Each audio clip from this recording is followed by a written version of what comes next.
guys, so welcome back. I just wanted to hopefully my cats won't start fighting again. Stop. And I don't get interrupted for the 100th time today. I'm trying to get done here. All right, so I have to get dressed in a little bit, and I'm gonna go bring a few things down to Jen at Radical Rodent Rescue, and I got some other things to do. I'm trying to get some stuff situated, but anyway, listen, I need to rant. I need to do a big rant. And I want to do it within a certain period of time without getting sidetracked. You know, squirrel, off I go. So the situation is, I'm going to say this as nicely as I possibly can. Well, actually, I can say very nicely. And I don't want to offend anybody. And I do not want to get on the, oh, what a bitch train she is. But I want people to truly understand the situation about animal ownership. This is the deal. Today's Saturday. Yesterday, my husband went and picked up a 16-foot Burmese python that unfortunately the people couldn't take with them and blah, blah, blah. So there were certain circumstances. Now, again, what I'm going to say does not have anything to do with life situations, because I know that there are things that happen in life that are not under our control. This is what my problem is that after that, I had a woman call me. She got my number from Petco here in Vallejo. Woman called me about a turtle that she had since December. We're in the beginning of March. She called me because she don't want it anymore, which is fine. We'll take it. It was a red-eared slider because they sell them at Petco. Number one, turtles do not make the greatest pets in general. Red-eared sliders especially, they can be aggressive. They do better in an outdoor pond situation. If you have one where it's secluded and it can't get out and animals can't get in, they don't do well as indoor pets. Because when they sell them yay big, okay, and they're not supposed to sell them this big because it's illegal to sell them under 3 inches or 4 inches. Because way back in the day, kids used to put them in their mouth and thought they were candy and get sick from salmonella. So those are little things you find at the flea market and stuff like that. They're illegal, okay? So they're supposed to be at least 4 inches in round diameter. So they grow. By the time those suckers are full grown, they're the size of a dinner plate. Okay? So you have to accommodate the cage. That's why they do better in ponds. When they get bigger and they start growing, put them outside in a pond. They do great in a pond, outdoors. That's about the turtles. This is my thing. Guys, if you're going to go out and get an animal, buy one or even adopt one. I don't care what it is. I don't care if it's a reptile. I don't care if it's a cat. I don't care if it's a rat. Here goes my buzzer. Do your research when you are going to adopt an animal, no matter what it is. Please do your research. Don't impulse buy. Don't impulse adopt. Reptiles require different elements for different ones. Snakes, lizards, frogs, toads, turtles, tortoises. They all have different requirements. Housing, food, depending on what it is you get, heating, UVB, all that stuff. If you don't want an animal, you're not sure, then don't get it. Wait until you have everything you need for that animal and then go find your new pet. Don't just get something and then say 3 months later or 6 months later you don't want it anymore. Because I'm going to tell you, these animals go through stress. They go through depression. Some of them do. Not all of them, but some of them do. And they go through transitions going from one environment to another, to another, to another. So even if you think it's a turtle and it has no feeling or whatever, it goes from your environment to now another environment. And if it's been by itself, we put them all together. We acclimate them depending on their size. They all go in the same together. So it's a community. So they can all go together, but it's still all new to them. Their animals are all different, but they all have feelings. So like this berm that we just picked up, it went from one house to a temporary situation. Now it's here. That thing, although it's big and it's not going to make a difference because it's pretty fat. It's not going to eat for probably close to a month because it's going through stress. And it needs to stress down and get used to its new environment, get used to the new enclosure, get used to the new people, get used to the new smells, get used to the new sounds.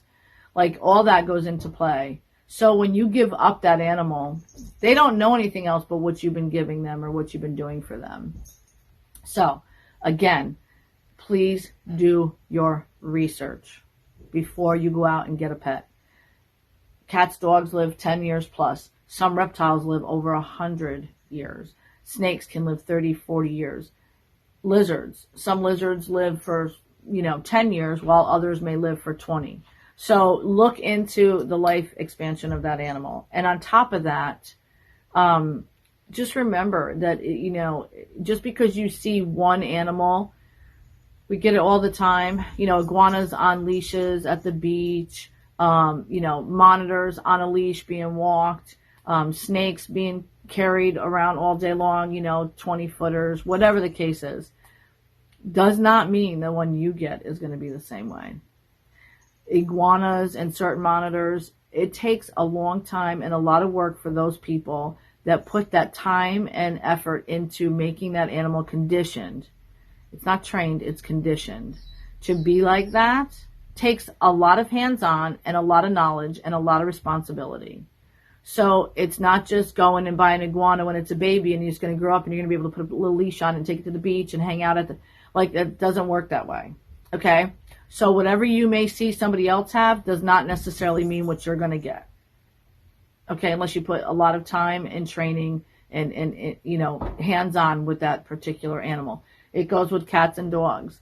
You have to train a dog to go to the bathroom outside. You have to train him to be on a leash and go for a walk without pulling you.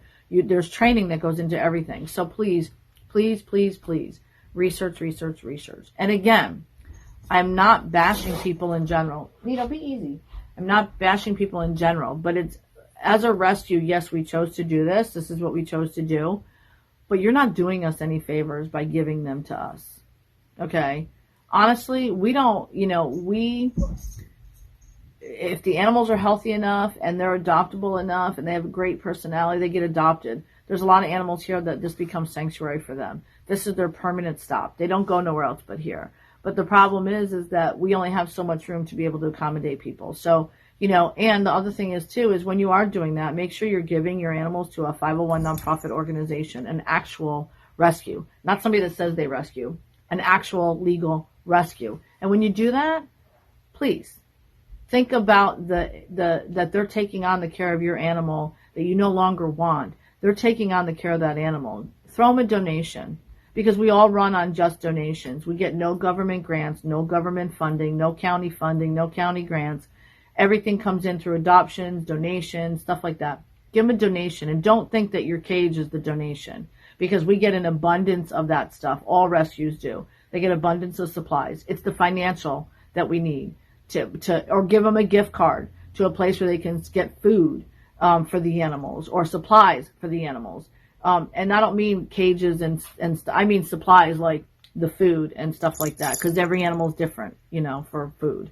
But, if you don't want to do cash, give them a gift card to, Smart and Final, Walmart, Costco. A lot of people buy, especially rescue, buys their paper towels from there because you get them at a good price. Cleaning products, stuff like that people don't think goes into rescue. Cleaning supplies, again, dry foods, wet foods like greens and fruits and stuff like that. And then dry foods would be like, say, dog food, cat food, whatever. Canned food, I would consider that kind of dry because it doesn't rot if you don't open it. So please don't, give them a donation. Again, I am not bashing on people. And I understand that there are life situations that happen. People pass away. The animals are left behind. People have to move and don't have a choice but to give up their animals. And they try to keep them, but they can't. Kids go away to college. Parents don't want to take care of them anymore. We get it all. We get everything. Every excuse and every reason you can think of. And I get it. Life gets in the way and things happen. And I'm all good with that. What I'm not good with is people buying animals at the last minute and deciding that they want something because they saw somebody else have it and they thought it was cool. And then they realize 3 months down the road, it's expensive to feed them. It's expensive to house them. It's expensive to heat them. Or they don't want to potty train them. Or litter box train them. They don't want to potty train them to go potty outside. They don't want to deal with that. They just want everything the way they want it when they want it. And then they get rid of it. That's what I don't like. So guys, please. Think about the animal, not yourself. Think about them. Because at the end of the day, they're the ones that are hurting, not you. All right, guys, please don't forget to like, share, and subscribe. And until next time, see you later, alligator.